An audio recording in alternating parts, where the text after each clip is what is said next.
Hey everybody and welcome back to my channel. Today is already the 6th of April and I am finally starting the reading vlog of this month.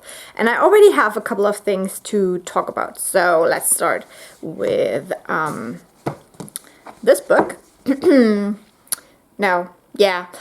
So I already finished Defy Me by Tahereh Mafi. This was a reread for me. I'm currently rereading the series to finally get to the last book, Imagine Me, which is one that I haven't read yet.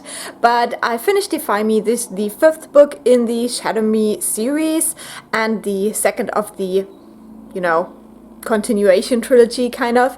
So this is not my favorite, and I would say that on reread it is really not that good actually, because there is a lot of things revealed in this one, but I feel like that is not really interesting on a reread because you already know these things. And what is not as fun in this one as in the others is that the characters are all separate. So we usually have a lot of banter between Juliet and Kenji, and Juliet and Warner and Kenji, and in this one they are all separate. They all have their separate storylines, and we do follow all of them, but not together. And that just leaves a little bit of the banter out. So I think on a reread I would give this like 3.5 stars. It's still like a super fast read, and you get a lot of revelations in this one, but not so fun to reread. And then I finished the novella collection Find Me, because this has Shadow Me, which is set between the 4th and the 5th book, and Reveal Me, which is between the 5th and the 6th book. And both of these are from the point of view of Kenji, which at first I really liked, but then it became kind of pointless because we have his point of view in the books anyway. And I think the last chapter in Shadow Me is actually the first chapter of Defy Me. So that was a bit weird. Also, I think that Reveal Me is kind of necessary to really understand the beginning of Imagine Me, because I don't know, it just feels like this should have been in the book as well. But I gave this 3 stars. I'm not the biggest fan of these kind of novella things that you get with series, but I do like Kenji and it was entertaining. And as I said, I feel like some of these bits should have been in the books, so kind of so-so about it. And as you might have guessed already, then I started reading Imagine Me. I am currently 77 pages into this, and I wanted to have finished it by now, but my cat is sick and that just was really distracting, and so I couldn't really concentrate that well on books, so I fell behind. But I'm currently reading this and I'm glad to finish off this series. Usually these are super quick reads, so I hope that I can knock this out this week. And finally know what it's all about with the Shadow Me books. So far I don't really have an opinion because, as I said, if you read Defy Me, then the novella, and then this, it feels like one big story, even though you have kind of a really nice ending with Defy Me. I really liked the ending of that when I read it first, and I had completely forgotten about it, so it was nice. But we'll see. I don't have an opinion on this one yet. And then also I have a huge reading project right now, which is Middlemarch. And this is for a read-along where a group of people, and I think Kira Foster and Mary Among Stories are the hosts of this read-along. We're all reading Middlemarch together. I am currently 612 pages into this, and there's still a little bit to go. There's about 200 and some pages left. This is also a so-so book for me. I do like some storylines, I don't really care about others, and honestly, some chapters just make me so mad.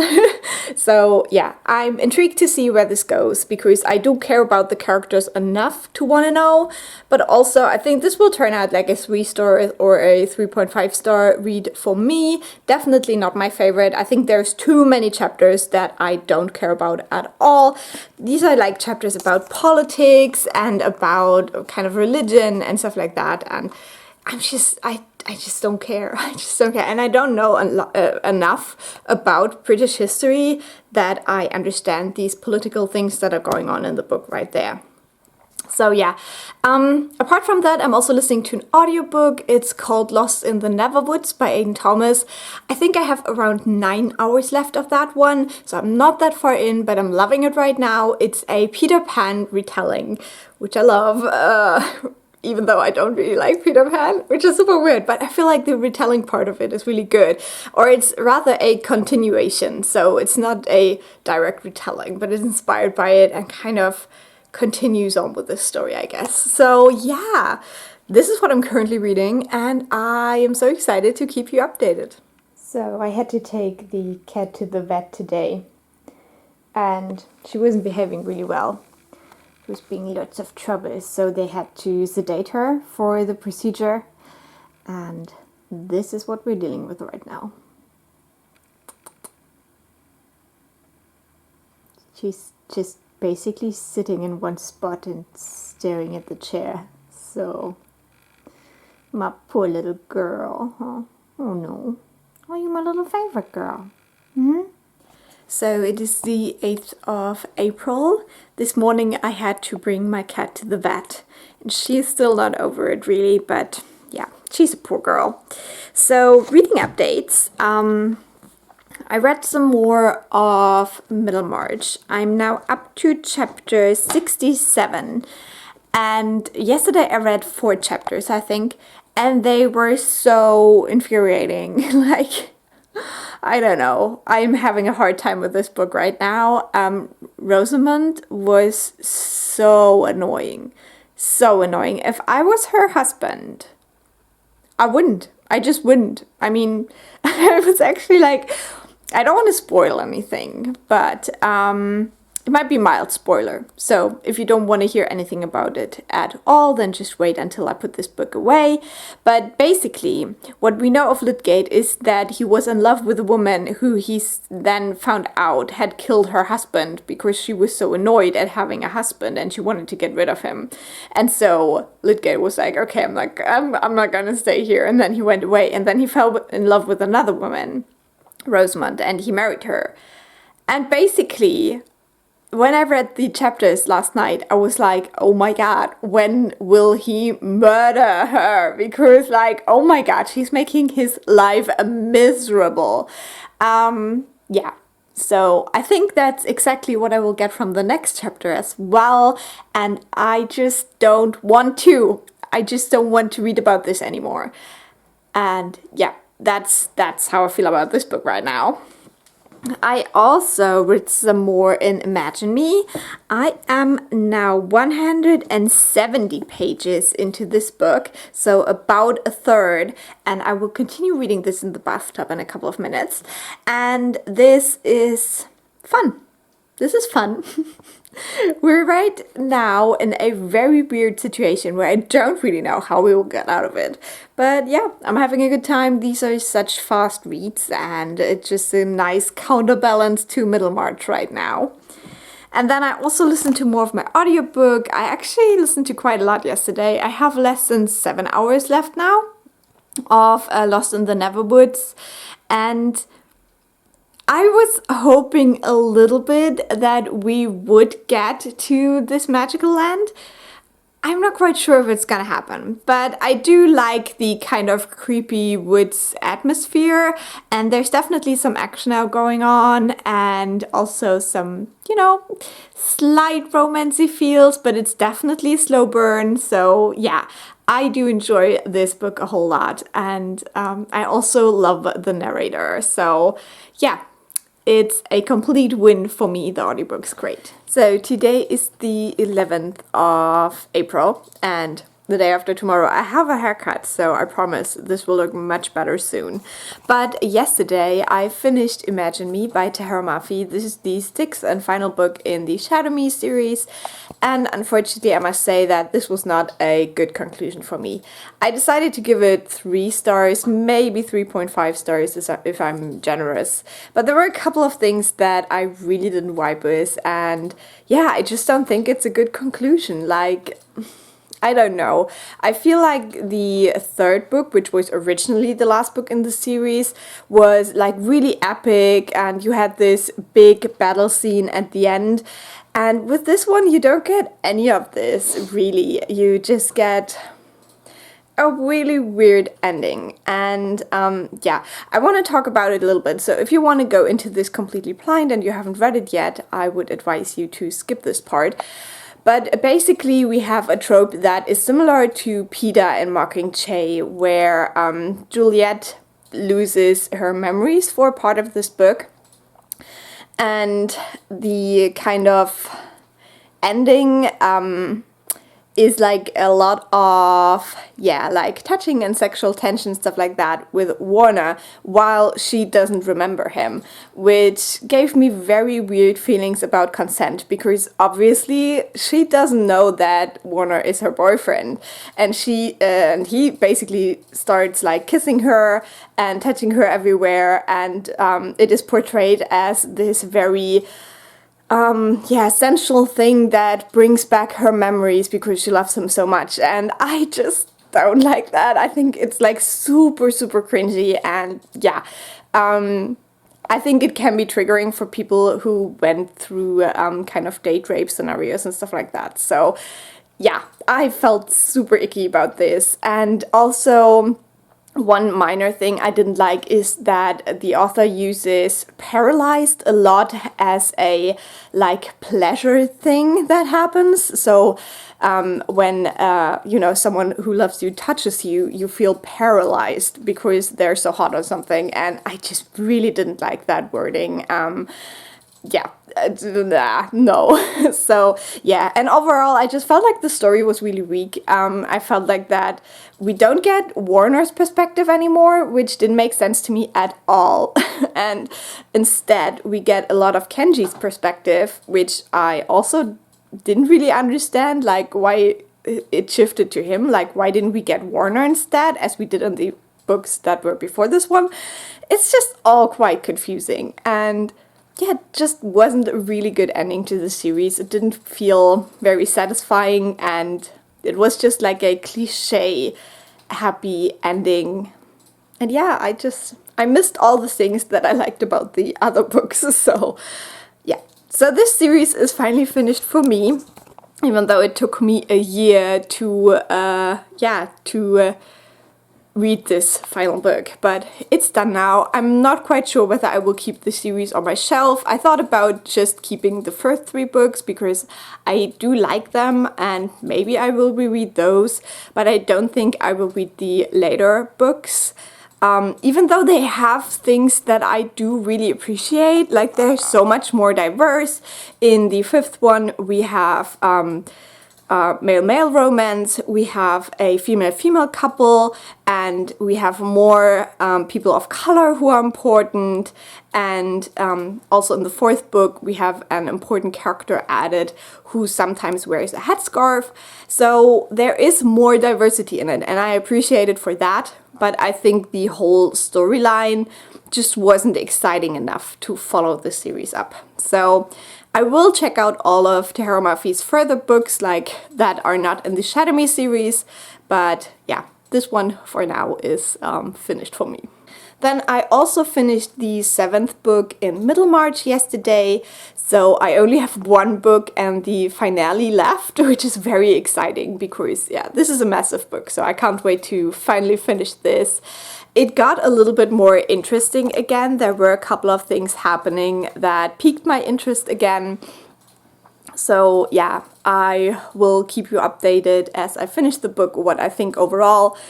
I think in the end this will turn out to be a 3, maybe a 3.5 star read for me as well. It's not my favorite classic, and right now I don't think that I will keep this book after finishing it. I'll probably just pass it on. And now the next book I want to start is called Why We Matter. This is a German book by Emilia Reuk. I don't know how to say the last name, unfortunately. But yeah, I'm really excited about this book because it is actually written by, I think, a Black woman in Germany. So this focuses a lot more on Germany, and I think that's very important because a lot of books about racism are still focusing on the US and the UK.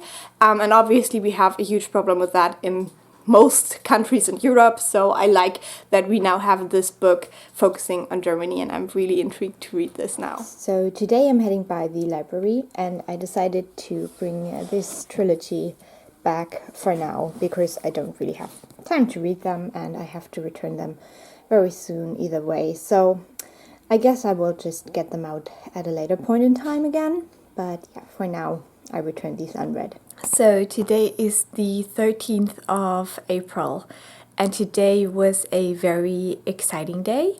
I got a haircut, which, you know, in COVID times, getting a haircut is exciting because you never know when you'll get the next one.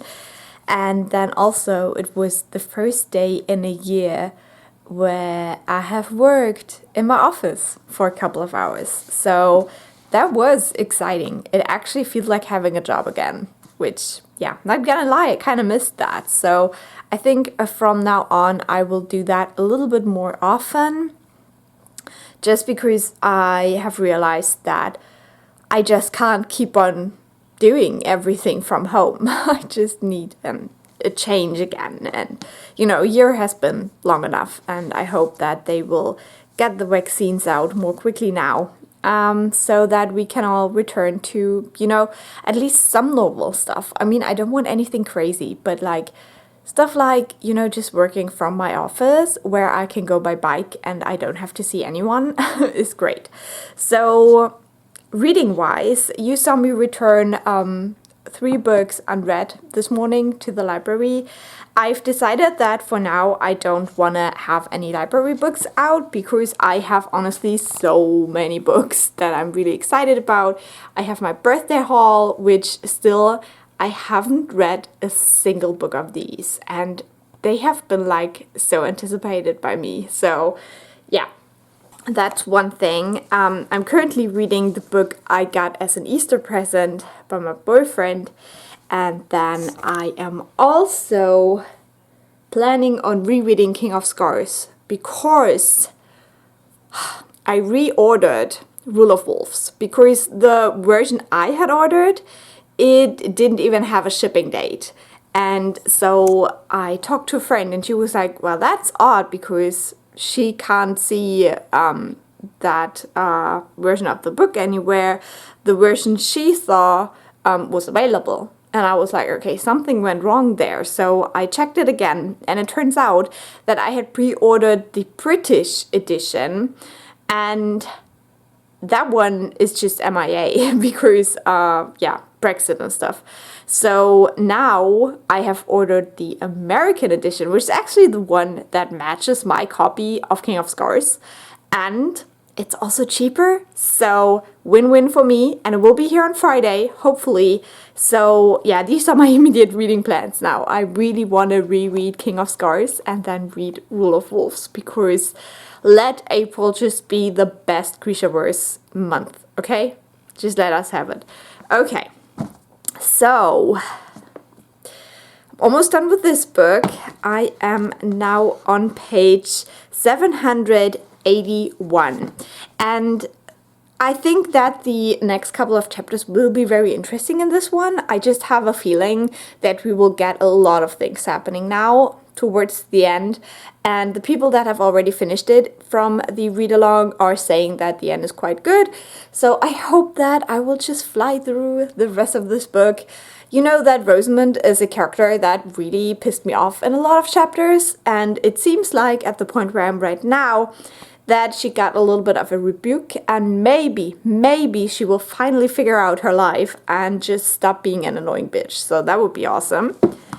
And then also in this German book about racism I'm reading right now, I am 80 pages in and I'm loving it. It's very, very good so far. So yeah, I hope that I will continue liking this. I haven't made a lot of progress yet, but we'll see how the week turns out in the end. So yeah, I do have some really fun reading plans, and I'm really in the mood to read.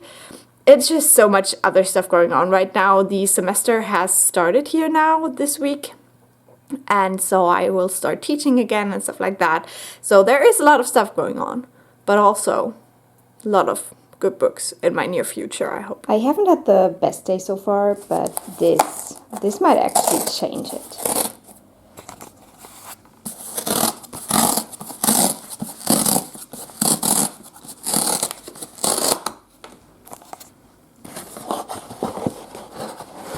Oh my god, oh my god, oh my god, it's here, it's here, it's here, it's here. Look. Look at it, it's here. Oh, I've been waiting so long for this book. Oh my god, today is the 14th of April, and yeah, it just got here, so. So today's the 15th of April, and yesterday evening I finished Middlemarch. I'm so excited about this. This was a huge project. I read this book throughout 6 weeks. I tried to do 2 chapters every day, sometimes it was 3, and yesterday night I was like, I'm just gonna finish it now. Yeah, so this is not my favorite classic. I gave it 3 stars on Goodreads. I think that it is interesting, and I do like that it was written by a woman, but I ultimately feel like there's a lot in here that is just annoying or frustrating, and some things are even very boring. And I just felt like you need so long to know what's actually going on in this book. Like, I don't know, was it 200 pages or even 300? I don't know. But in the beginning, I felt very lost for a very long time. But ultimately, this is a book about, I would say 3 couples. There's 2 couples who are very much focused on, and 1 that is kind of on the side. So you have Dorothea, who is a very headstrong young woman who wants to help other people. She finds a lot of strength in her religion, and so when she meets this older, very intelligent man, she thinks that he's the perfect husband. But then she meets his cousin, I think it's his second cousin or something like that, and they have a very, very strong connection, but now she's already married to the other man. Then we have Lydgate, who is a doctor, and he is also striving for, you know, a lot of change in his profession. He always wanted to be a doctor, and now that he is trying to try out new methods to help people better, and he's also trying to cut back on, you know, the cost for his services. So he has a little bit of a different system when it comes to paying him, and so the other doctors in Middlemarch are not happy about that. But then he ends up marrying a woman. I'm not gonna say who, because I feel like it happens like halfway through the book. So if you already know, it's kind of boring. But that marriage isn't really happy because yeah, they don't fit, basically. It's not a good fit. And then lastly, we have Mary and Fred, who are introduced quite early in the book. And Mary is also a very strong female character. She definitely knows what she wants and what she doesn't want. She's really good at getting her way, in the sense that she won't accept things where she knows they won't make her happy. She also focuses a lot on her family. She really wants to be a help to her family. She is earning her own wages in the beginning of the book, so that her family don't have to pay for her and stuff like that. So yeah, and Fred is kind of the opposite. He gambles away all his money. He has a lot of debt, but they have been like childhood best friends, and now they're in love. So Fred wants Mary to marry him, basically, and she's like, I'm not gonna have that until you have settled down and you have a steady income and you can provide for a family. And so these are the 3 couples you follow throughout the book. But there's so much going on left and right, and I confess a lot of it I did not understand. But yeah, it was Okay, it was fun to read. It had a nice writing style, and so I think tonight I will read the introduction, because with classics, if I haven't read them yet, I always read the introduction last. And in this copy that I have by Penguin, it even says in the beginning that the introduction spoils the plot points. So props to that, because I have had so many classics where that wasn't printed in there in the beginning. And yeah, if you don't read classics regularly, you will spoil yourself by reading the introduction. So yeah, that's it for my reading. And I'm gonna go to the office today. I feel a little bit excited, but also I'm like, well, I'm just going to the office. I'm just working there, but I'm also a bit excited. Okay, the book mail guards have been very kind to me. Look at this. It's so beautiful. So today's the 16th of April. Last night I read the introduction of Middlemarch and finally finished that, but I won't talk about it more because I already talked about it yesterday. But I also read a good chunk, about 70 pages of Why We Matter, so I'm now 150 pages into this book. The most part of my reading yesterday was about university, about knowledge, about school, and about science. And since this is the kind of part of society that I'm Finally.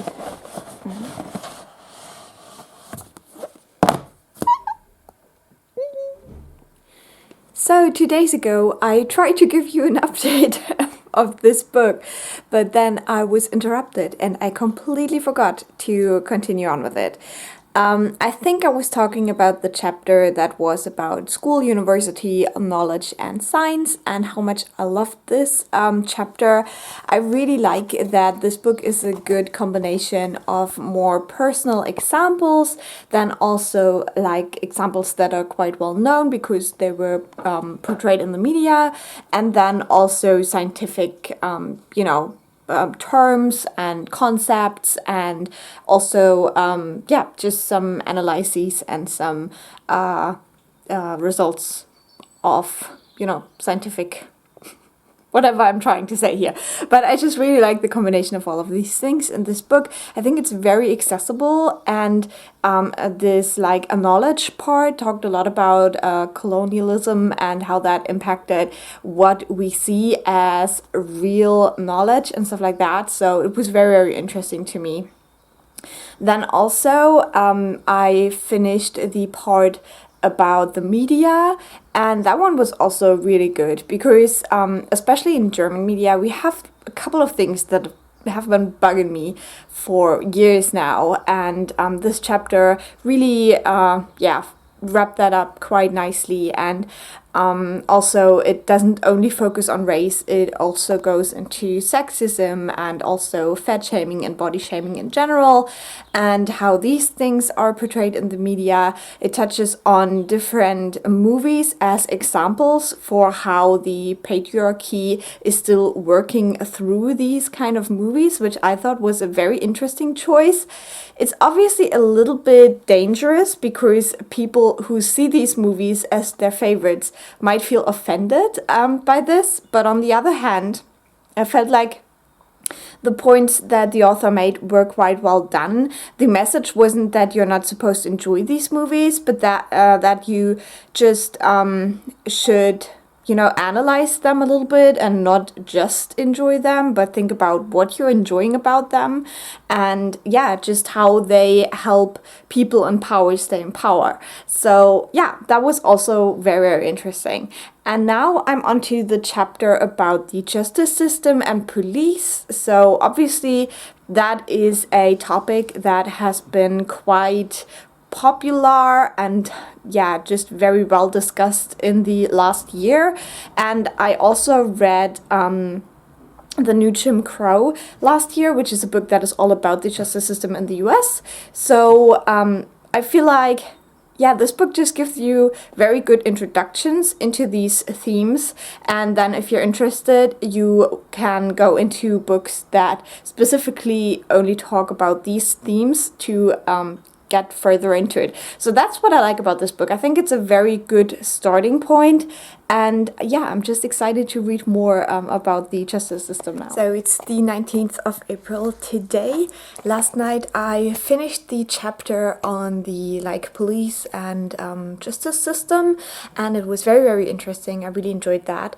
And then I started the chapter on the workplace, which I thought was a little bit confusing because it immediately goes into sex work. And even though I think that's a very interesting and important topic, I don't understand why. Why is the first thing you want to talk about when you talk about race and the workplace sex work? I feel like there's so much more surface level stuff you can explain first and discuss first, and then go into sex work as one special area of work. But starting with it is a bit confusing, to be honest. So yeah, I hope I can read the rest of that chapter today and maybe understand why sex work is so prominent there. And then I've also been reading the last Lord of the Rings book, Return of the King, to my partner, and we are now 260 pages into this book, so only a tiny little bit left to go. We've been reading this for a very long time, but yeah, we're now almost at the point with the ring and Mount Doom, so that's very, very exciting. And I actually didn't remember how early that is because obviously in the films a lot of the ending of the book is missing, and since I haven't read the book in so long, I was really quite surprised, but pleasantly surprised. And yeah, I'm just enjoying this reread so much, and Mordor is terrifying, so yeah, this is fun. So today's the 21st of April. I look a little bit tired because it is quite early. I hope you can forgive me. I wanted to give you a very quick update. I've been listening to my audiobook Lost in the Neverwoods again, and I have less than an hour left of this one, and I really enjoy it. I think that it suffers from the same problems that Cemetery Boys did as well, but right now all of the reveals are happening kind of, and I do like the kind of twist that we got, or like the revelation, and it reminds me a little bit of the movie what's it called in English? The Rise of the Guardians or something like that, with, you know, Father Christmas and the Easter Bunny, and yeah, it's one of my favorite animated movies, and kind of the storyline of the evil in this book really reminds me of that movie, which I kind of like because it's one of my favorite movies, but at the same time it's a little bit too similar. But yeah, apart from that, I really like it. I'm really interested to see how the last hour goes, and I will let you know tomorrow. I'm also now 290 pages into Why We Matter. I finished the chapter on the workplace. I talked about this a little bit, I think, where I mentioned that I found it a little bit confusing that it went right into sex work, and I still feel the same way. This work chapter is very anti-capitalistic, which makes sense because in the author's opinion, all the oppression can only end when we get over the capitalistic system, which is something that I definitely see where she's coming from. And there were some interesting thoughts about, you know, post-work societies and how they could work and how they could be much better than what we're living in right now. I still feel like you could say so much more, and the kind of base layer of information was a little bit missing in that chapter, but it was okay. And then I also finished the chapter on the healthcare system. This one was in parts a little bit boring because I study health inequality, so I already know a lot of these things. But then she also gives a lot of personal examples of, you know, people of color being treated very poorly in the health system in, I think, Germany and Austria. I don't know where the other examples were from. I think there's also some US samples probably, or like examples, sorry. Yeah, but it was very horrifying to read these examples, but like the overall information was more familiar to me, and I found myself being a little bit bored by it. But it's not the fault of the book, it's just because, you know, this is what I do as a job. So yeah, so far I'm really enjoying this still, and I think I will read more tonight. I don't have a ton of it left, so yeah, I'm very excited. Good morning, guys. Today is the 22nd of April, and I didn't read any physical books yesterday because it was a really horrible day. I had so many meetings. It was exhausting. Also, I started going back to the office 3 days a week, and the cat is totally not with me there. And so whenever I'm home, she gets super clingy, and that means even when I'm sleeping, she is on top of me the whole time, which means I wake up every time that I want to move in my bed. So yeah, not been sleeping great. But last night I finished my audiobook, Lost in the Neverwoods by Aidan Thomas, and I decided to give it a 3.5 stars. That doesn't mean that it's a bad book. I had a great time listening to the audiobook. I think it's a very fun story if you like, you know, some slight teenage romance, a little bit of magic, and a little bit of like, yeah, like a mystery, children disappearing and stuff like that. What I would say is that that definitely has some pacing issues. I feel like with Aidan Thomas's books, you have a lot of build-up, and then the ending happens quite fast. And I saw that in Cemetery Boys, and I also saw that in Lost in the Neverwoods. And it is totally fine if you enjoy these like slower moments where the romance builds. That's totally fine. But I always feel like it could be balanced out a little bit more. And I am quite sure that future books by this author will do that. You know, these were the first 2 books this author has published, and I will definitely read anything that comes after these 2.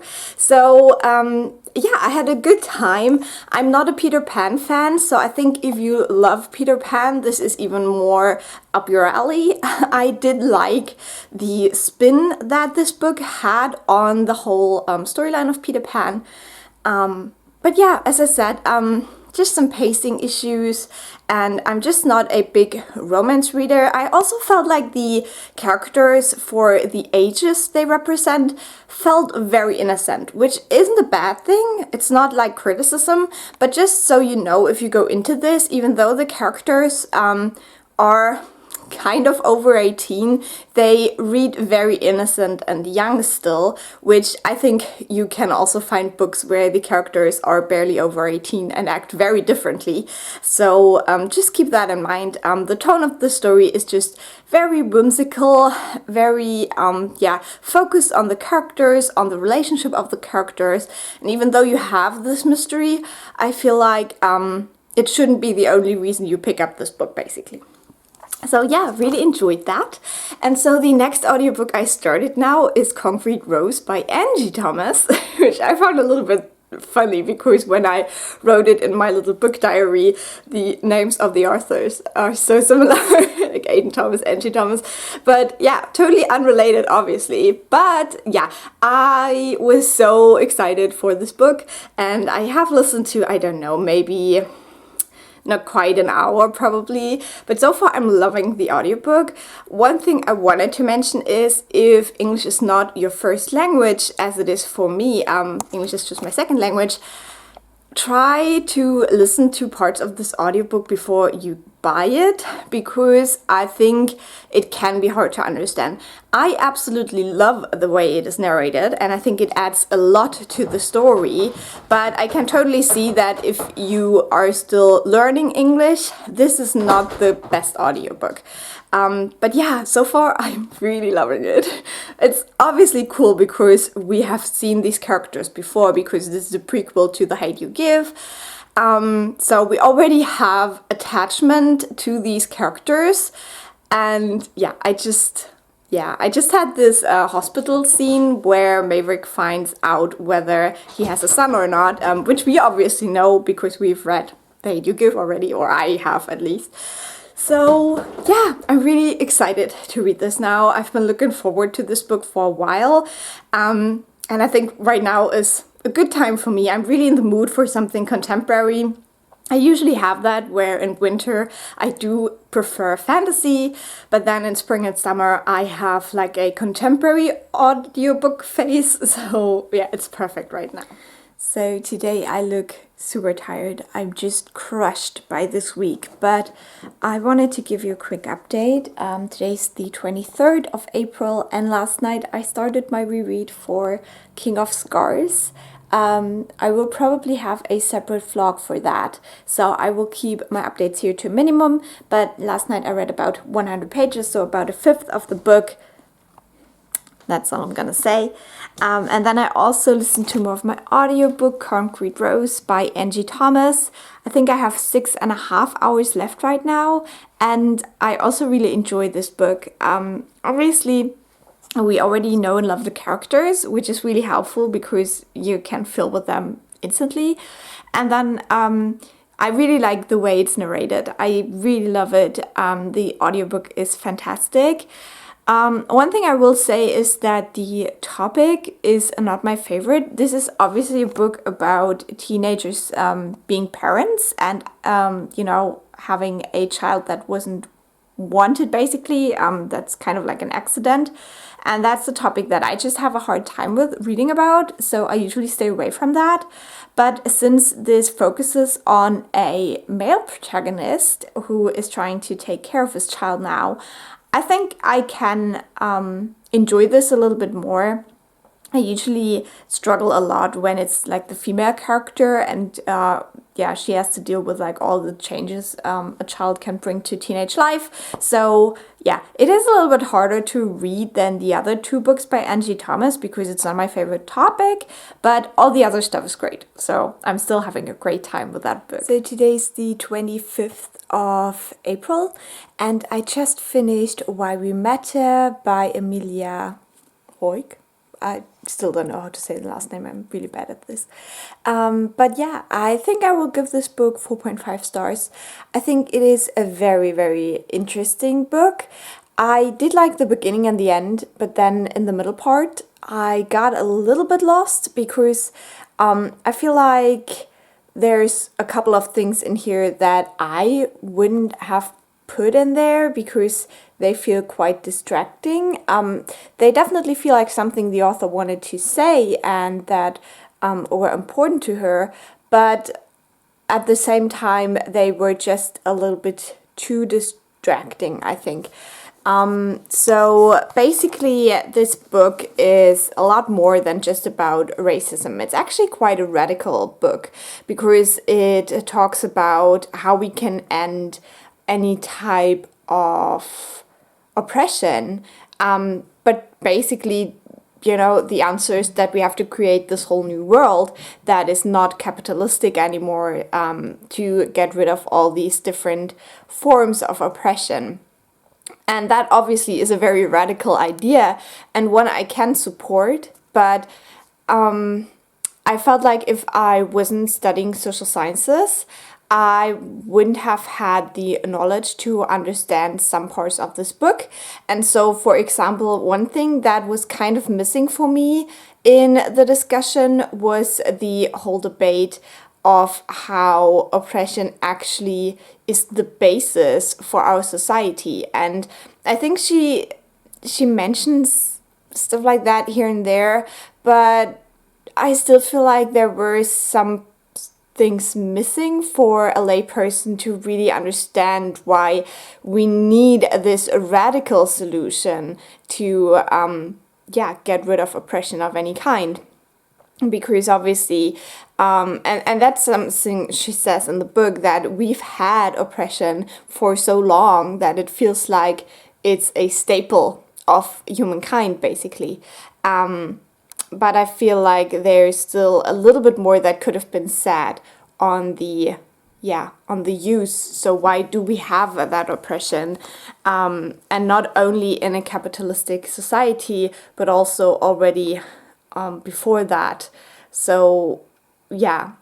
That being said, I feel like this book is it's very optimistic to actually see that this could be a possibility. I think it's a very optimistic view, and I think I'm just not quite there yet. I can't quite see it yet. So I think that's why I will take half a star off of my personal rating, because yeah, even though I want to believe that we can get there, I'm just not quite sure whether we really can, and whether the answers that are given in this book are enough for me to start believing in it. And I think that's just a huge part of, what we need. We need some kind of, belief that we can actually get there to also find our strategy. And obviously she says in the book that this is not like a manual. She's not gonna tell us how we will do it, because frankly nobody really knows.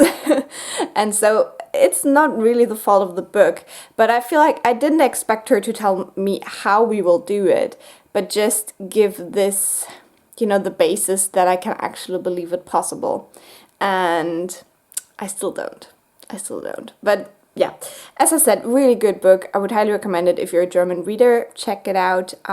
It was very, very interesting and touched on so many different things. So I guess there's something for everyone in here. And yeah, good one. So then I also listened to a little bit more of Concrete Rose. I think I have 5 hours left now. And wow, that last part was rough. There was definitely something happening. I don't want to spoil it because I think it would be a spoiler. I haven't heard people talk about it yet. But yeah, there's something very dramatic happening that I don't know how it will impact the story, but it definitely hit very hard. It was very hard to listen to the scene, very emotional, and yeah.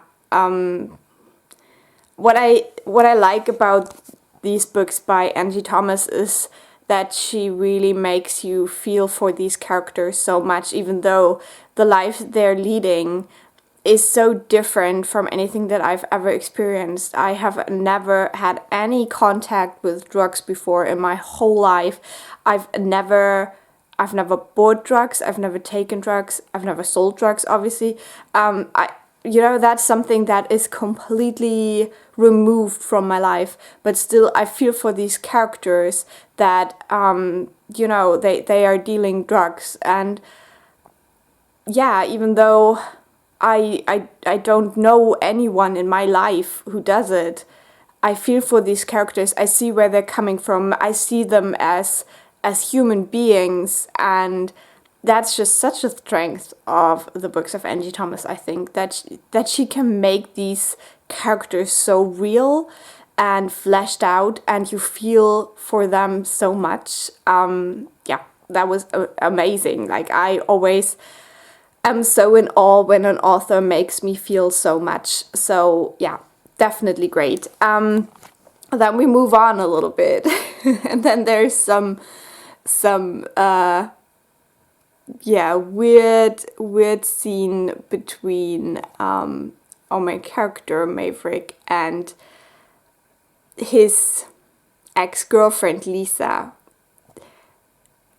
That was the part where I was like, yeah, that's very, very teenager.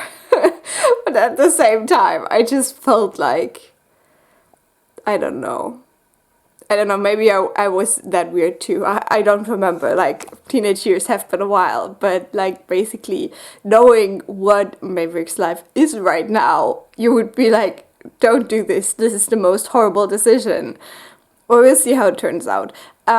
Apart from that, I wanted to mention that I really like that we have a little Easter egg for everyone who's read the second book by Angie Thomas. What's it called?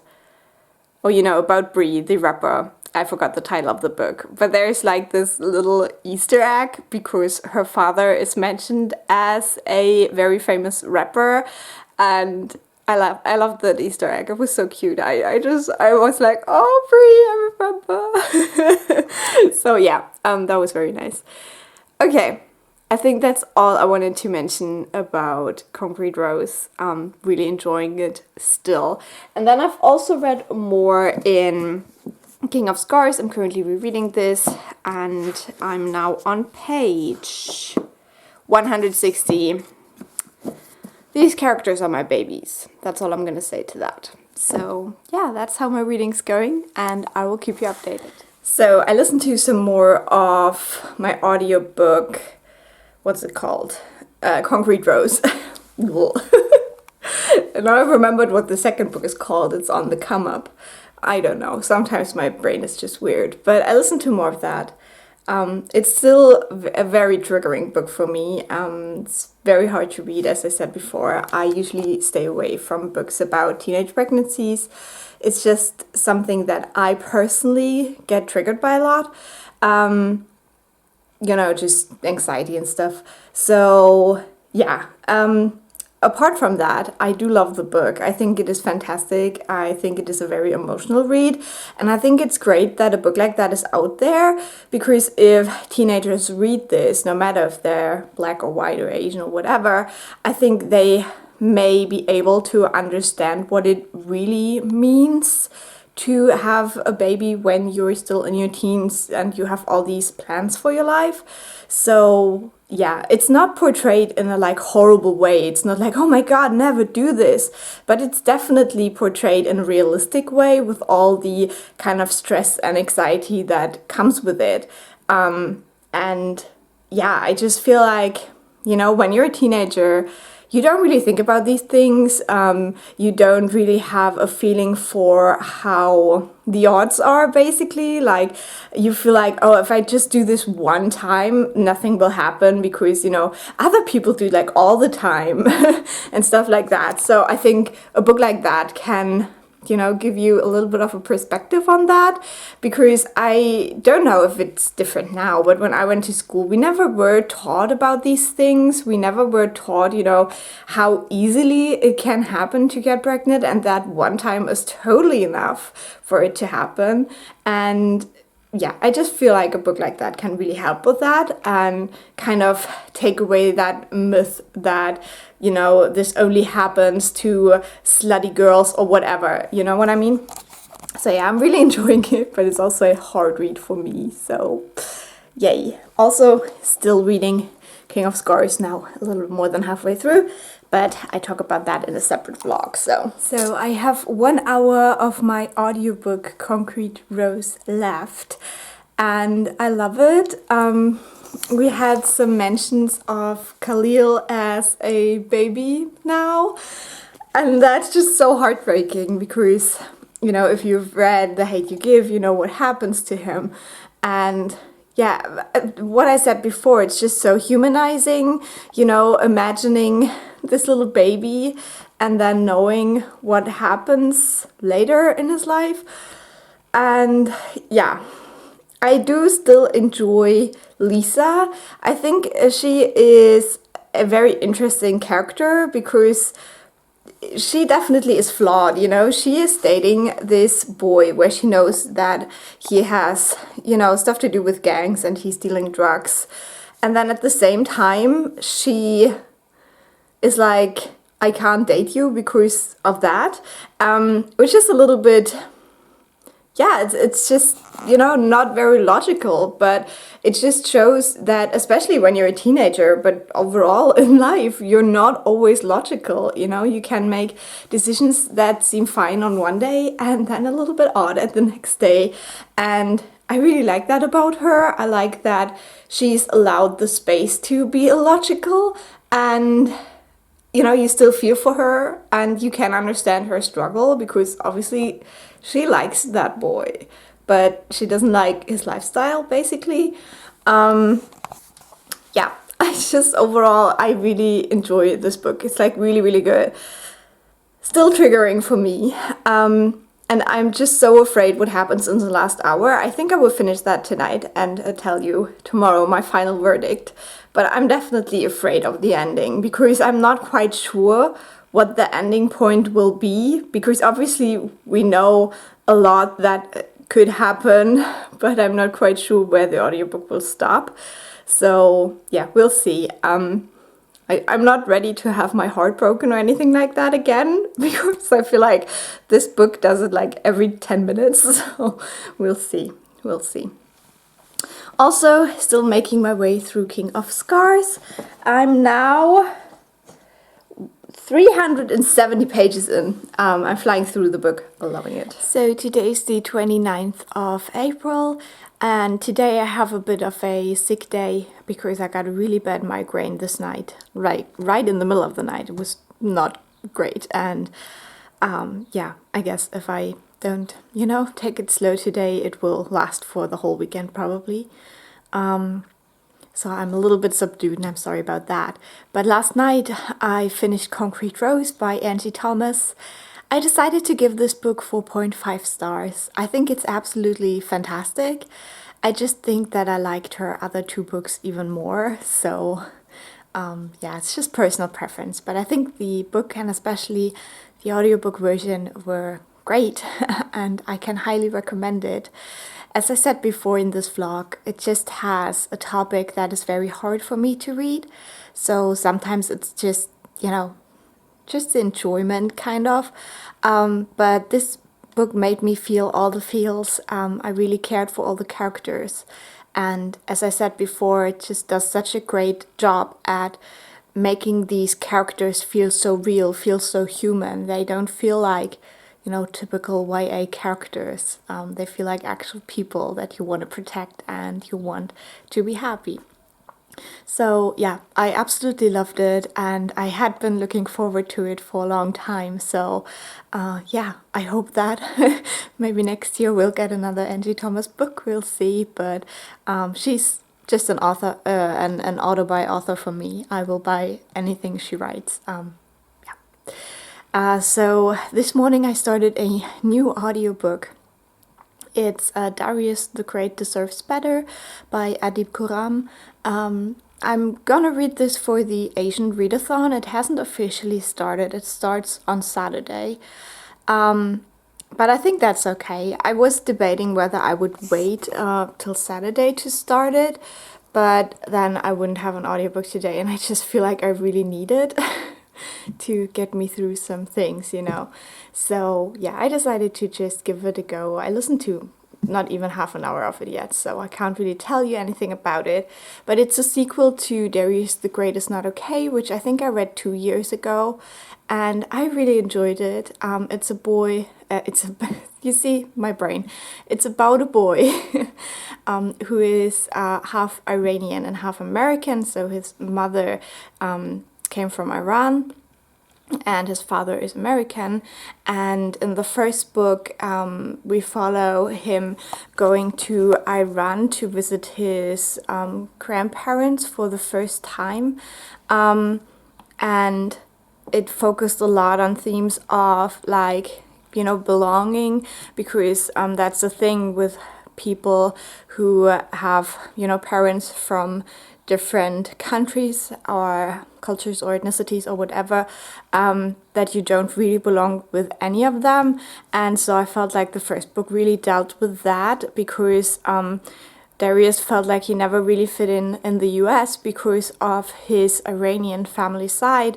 But then going to Iran, he also realizes that he doesn't really know anything about it, and that he has a hard time adapting to Iran as well, because he's kind of like living between both worlds, I guess.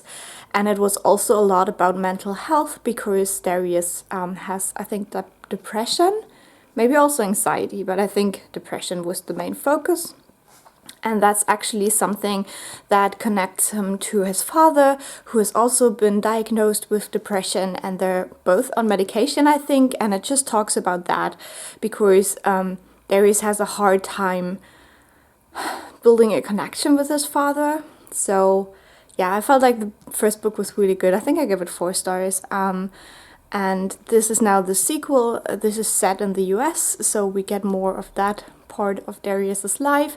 It's also set a little bit later, and I think you can totally listen to this one without having read the first book, but I wouldn't recommend it because I love the first book. So yeah, so I'm really excited to start this audiobook. And then I'm also almost done with King of Scars, and I have about 50 pages of that left. And I cried a lot last night, so oh. So that's what I've been reading, and let's hope that tomorrow I will be a little bit more upbeat again. So welcome to the wrap-up part of this video. So let's talk about all the books that I finished in April. So the first 3 books I have to talk about are all in the same series. This is the 5th book and the 6th book, as well as a short story collection set in the Shadow Me world. So let's start with Defy Me. This was a reread for me. This is the 5th book in the Shadow Me series. So it was originally a trilogy, and then the author decided to write 3 more books continuing on with the story. So this was the second one of that newer series.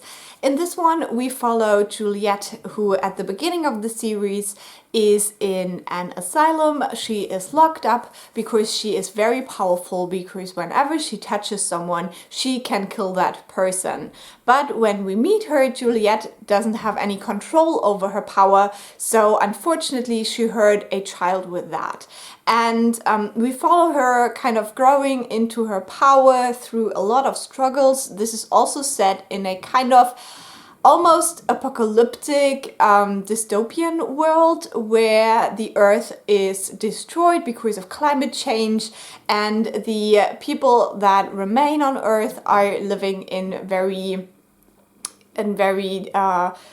bleak environments. And yeah, we basically follow her story. I don't want to spoil the series in case you haven't read it, but what I like about this book and the second trilogy in general is that it diversified the cast, so we get more perspectives, because mainly we follow Juliet's perspective in the first books, and in these we get other perspectives as well, which was quite helpful to round it out a little bit. Also, we get new characters who are more ethnically diverse, which is interesting, and we also get more people with different powers. So also in this kind of universe, it's more diverse because we can see what kind of powers are out there, basically. Also, this takes place not only on the North American continent, but on others as well. So all around, we just get more of the world, more characters, more of the characters we already know, and the stakes feel a bit higher as well. Yeah, so I gave this book on reread 3.5 stars, which is kind of like my average rating for this series. What I think this book isn't great at is that the main couple of the series is divided in this one, so they're not actually in the same kind of narrative or plot. So they are separated, that's the word I was looking for. And I think that this kind of rubs the story of some things that are very important and that people enjoy about reading these. So that's my critique on this one. Then we have Find Me, which is a story collection. It has 2 stories, Shadow Me and Reveal Me. Both of these follow Kenji, and that is a very important side character of the series. But there were a few choices I didn't quite understand about this. So the Shadow Me story is interesting, but what I thought was a bit odd is that the last chapter of that story is the first chapter in Defy Me. I have to get it right. So yeah, it kind of transitioned in a weird way, but I think that Shadow Me is good if you have read the 4th book a while ago and you don't want to reread all of that and go into Defy Me. Then Shadow Me is a good transition because it recaps a lot of what happened from a different perspective, and so you're into this story again, and then you can go into Defy Me. And with Reveal Me, I think that's an odd story because it should actually be in Imagine Me. Because if you have not read that story, I don't think it makes sense. Like, the point where you go off Defy Me and the point where you get into Imagine Me is completely different, and it only makes any sense if you have read Reveal Me, which is something I don't enjoy. And so, since we already have Kenji's perspective in Defy Me and Imagine Me, I feel like these short stories should have just been in the plot of the books. And yeah, that was a bit weird. Overall, I gave this 3 stars. I do like Kenji as a character, so I did like reading from his perspective. And as I said, I feel like Reveal Me is important to read to get what it's all about, basically. And then we have Imagine Me, which is the last book in the series. It came out last year, and it took me a long while to work my way up to it. But unfortunately, it was a letdown. I gave this 3 stars as well. It's not a bad book, but it's just not a good conclusion. I feel like with all the stuff that was built up, this just didn't satisfy at all. And where the first trilogy went out with a bang, you had this huge like fight scene at the end, and it was like high stakes, and you were really worried about these characters. The kind of finale of this book, it couldn't hold up. Like, I felt like the stakes weren't high enough. We didn't have like a huge scene at the end. It was just all over the place, and yeah, I don't know. It was just disappointing in the end, and I thought it would lead up to more than this. So overall, I can recommend the first trilogy. I think if you're into these kind of YA stories, it's really fun, and I really like Tahereh Murphy's writing style. But I feel like these books don't have a lot of substance to them. The plot is not the main focus of the books, and I think the relationship dynamics and the banter are much more on the forefront. And I think the problem with these books in particular is that we don't get that so much because the characters are separated all the time. So yeah, unfortunately, not my favorite ending to a series. Then the next book I finished was A Middlemarch by George Eliot. Don't be confused, George Eliot is actually a woman, but she wrote under a pen name. This is a classic, and I was part of a read-along, and we read this book through March and April, so I finished it in the middle of April. And while I'm filming this, tonight is actually the live show for this book, so I probably won't remember, but maybe I will link it below. But it was very interesting. I think that this is definitely not my favorite classic. I gave it 3 stars, but I still feel like it's an interesting concept. Middlemarch is actually a place in England. I think the author made it up. So in this book, we mainly follow 2 people, and then there's one side couple that gets kind of important. So first off, we follow Dorothea. She's an elder sister and has lost both of her parents, and her guardian is her uncle, and she falls in love with a much older man who she adores and who she thinks is a very intellectual person who can give her life meaning. And a lot of her friends are actually against the wedding, but she decides to do it anyway. And then we also follow a doctor, his name is something like Lydgate, and he's new to the community, and he tries to bring some kind of medical revolution to the place. And it's a very rural place, so a lot of people aren't happy about that. And then we have this one couple that is also kind of important. It's Fred and Mary. And Mary's actually my favorite character because she really had a lot of self-respect, and I like that about her.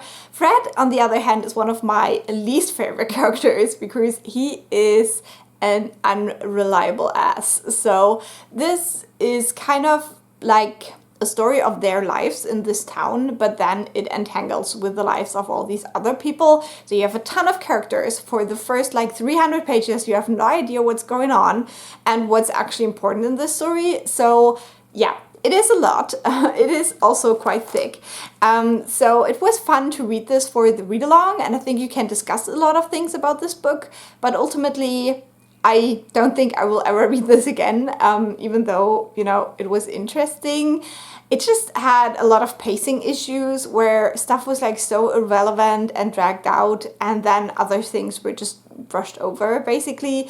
So there were a couple of surprise moments in here and other things that just didn't need to happen. So it was a mixed bag for me. Then next I finished my audiobook Lost in the Neverwoods by Aidan Thomas.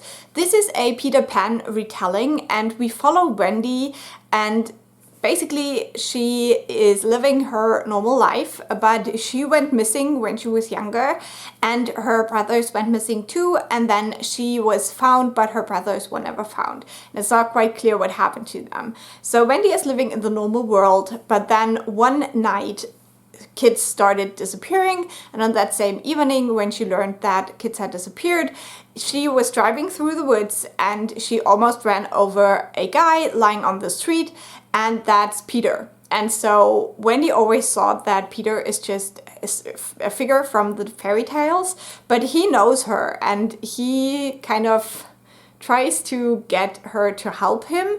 And this is the second book by Aidan Thomas I've read. I've also read Cemetery Boys, and if you liked one, you'll like the other. They're very similar in their like storytelling and the kind of vibes. I did enjoy Lost in the Neverwoods. I think that I liked Cemetery Boys a little bit more because it had the trans aspect and the discussion about, you know, being a trans teen and having your family react to that, and kind of, you know, a little bit more substance to the story. I think that with Wendy and Peter, the focus was more on like kind of trauma and what that does and how it can change your perspective of the world. But I don't think it was as well done, I guess, or yeah, I just didn't connect with it in the same way. I really like that the relationship that Wendy and Peter have is a very innocent one. So if you like love stories, but you don't like, you know, kind of like smutty things, I think this is the right one for you. Their relationship is very pure, very innocent, and lovely to read about. This book also had a couple of pacing issues. So basically these kids get lost, and Wendy thinks that it might have something to do with what happened to her brothers. So she has an interest in solving these cases. She wants to know where the children are. But when she spends time with Peter, they always get kind of distracted from this goal, and it just reads a bit odd. And it's the same thing with Cemetery Boys. They were also trying to solve a murder and then just went on these weird tangents right and left. So I guess that's just something you expect from this author. But on the other hand, I felt like, you know, if children I knew were lost, I wouldn't go eat ice cream and have a nice day in a, you know, pool somewhere. So yeah, it definitely had nice summer vibes. I really liked the relationship. I also really liked the friendship that Wendy has with her best friend, even though that could have been a little bit more in focus. But yeah, overall it was enjoyable. It was a great audiobook. I really like the audiobook narrator as well, so I gave it 3.5 stars. Then the next book I finished was Why We Matter. This is a German book by Emilia Breuk. And this is a book about racism, sexism, and kind of the underlying societal structures that make this such a persistent thing.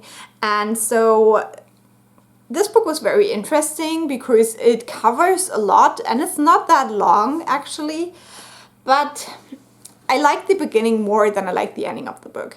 Now this is separated into different kind of spheres.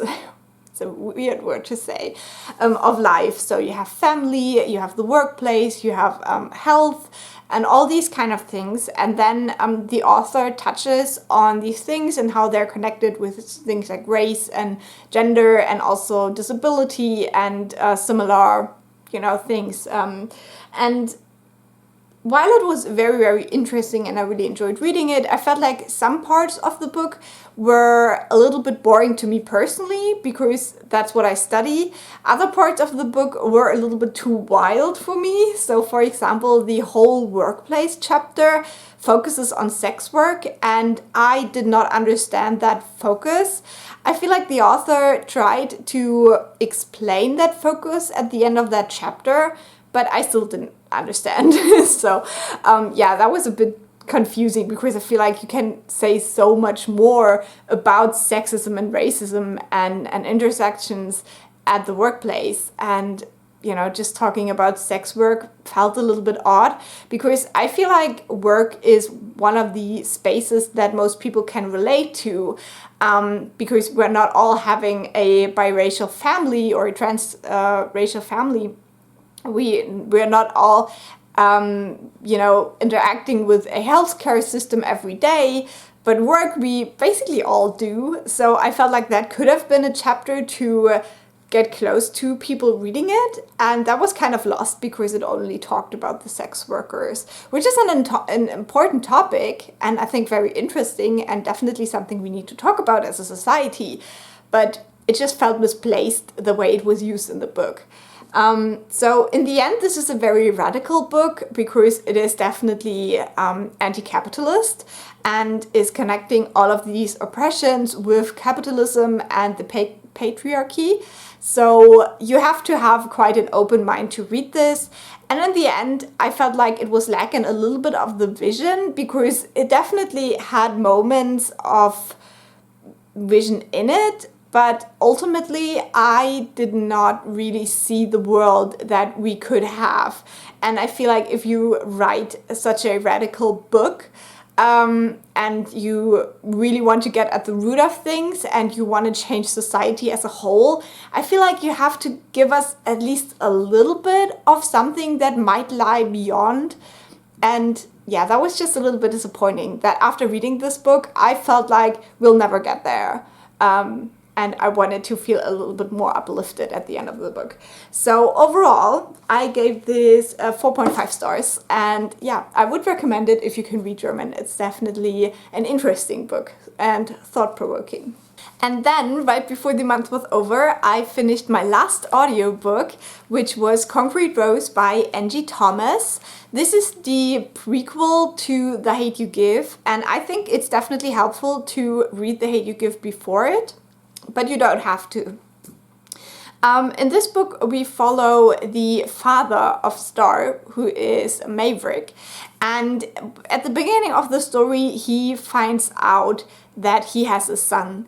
And he's only barely 17 years old. So this book deals a lot with themes of being a parent when you're still in school, teenage pregnancy, and obviously also other things that have to do with being poor in America. So this book is set in the 90s, I think the late 90s, and it had a couple of reference points to The Fresh Prince, which I really, really enjoyed, because I'm currently rewatching that, and it has been one of my favorite shows when I was a teenager, so that was kind of a nice throwback.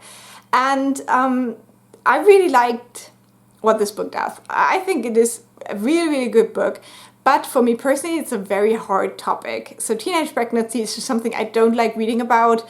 I feel quite uncomfortable reading about it. And so, yeah, this book was a little bit harder for me than the other two books by Angie Thomas, which I both gave 5 stars. So I gave this one 4.5 stars, but it's not because of the book, it's because of me, basically. Because I just couldn't enjoy it the way I enjoyed the other books because of the topic. But I just enjoy Angie Thomas's writing because what she does so well is bring these characters to life. They actually feel like real people. They're flawed and they don't always make sense, but they feel so real, and that's what I love about it.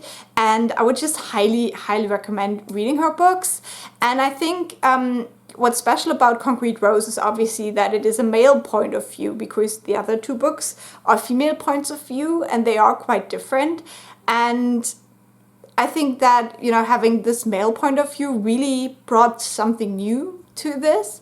I also really enjoyed the narrator of the book, but I would recommend checking out a, listening sample, because especially if English is not your first language, it can be a little bit hard to understand because this book is actually written in that dialect. I always forget the name, I'm sorry. But yeah, I thought the audiobook was just a very, very authentic experience, kind of. It felt so real. And you could totally believe that this person, Maverick, existed in the real world. So yeah, I just had tons of fun with this book, even though the topic was not for me. And I loved the characters. I really felt for them. There were a couple of very hard-hitting scenes that definitely make you feel a lot. And that's just what I expect from a book by Angie Thomas. And on Twitter, I've read that the next book she's working on is gonna be a fantasy, so I'm very ready for that. We'll see. But for now, highly, highly recommend Concrete Rose. And then the last book I finished was my reread of King of Scars. I will not talk a lot about this book because I will have a separate reading vlog where I read King of Scars and Wool of Wolves, which is right here. So yeah, and I also talk about the TV show of Shadow and Bone. So probably in 2 weeks you will know more. But on reread, I gave this book 5 stars. I love this book so much. This is my favorite book by Leigh Bardugo so far. So that actually says a lot. And while I thought about what it is that I like about this book so much, and that's kind of like a spoiler for the other series a little bit, but it's basically that the main characters in this book are the ones who always have, the most harrowing storylines in the other books. And they just have to go through so much shit. So it's just nice to have their perspective and to see their lives going on from that. Yeah. So I really like this duology, and I'm currently reading the last book, and I will tell you more about that soon. So that will be all the books that I've read in April. I hope you enjoyed this. In May, I think I will also participate in the Asian Readathon. So if you haven't heard about that, you can check it out on Twitter, or I think the YouTube channel is Read with Cindy, where Cindy talks about all of the Readathon. So yeah. If you enjoyed this, leave a like or a nice comment. I always appreciate those. And if you subscribe, I will talk to you soon. Bye!